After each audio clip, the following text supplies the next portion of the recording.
বন্দা যখন নামাজ পড়ে, বন্দা যখন সেজদায় যায়, তখন আল্লাহ তার বন্দার পিঠে এবং মাথায় হাত বুলিয়ে দেয়।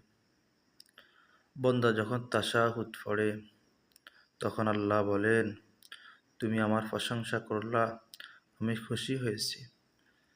বন্দা যখন দুরূদ পড়ে, তখন আল্লাহ বলে, তুমি আমার বন্ধুর উপরে দুরূদ পড়েছ, আমি তোমার উপরে খুব খুশি হয়েছি।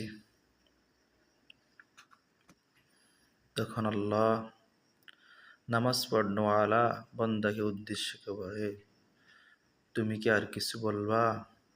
তখন বন্দা বলে, আল্লাহ, আই মাওলা, আমি নামাজ পড়েছি, সেজদা করেছি, আপনার হাবিবের উপর দুরূদ পড়েছি, আপনার অনেক নিকটবর্তী হয়েছি, আমার একটা উদ্দেশ্য আছে। তখন আল্লাহ বলে, তোমার কি উদ্দেশ্য বলো? তখন বলে বান্দা, তখন বলতে থাকে, আল্লাহুম্মা ইন্নী যালামতু নাফসি, হে আমার রব, হে আমি বড় নাফরমান, আমি বড় গুনাহগার, আপনি আমাকে ক্ষমা করে দেন।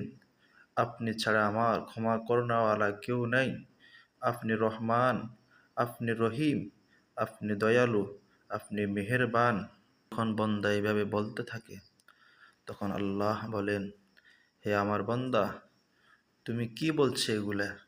তুমি যেহেতু আমার প্রশংসা করেছ, আমার হাবিবের উপর দুরূদ পড়েছ এবং তোমার পূর্বের গুনার কথা স্মরণ করেছ, আমার কাছে ক্ষমা চেয়েছ, তুমি বলেছ আমি রহমান, আমি রহিম, আমি দয়ামু, আমি গফফার, আমি গফুরুর রহিম, আমি তোমাকে কি মাফ না করে পারি?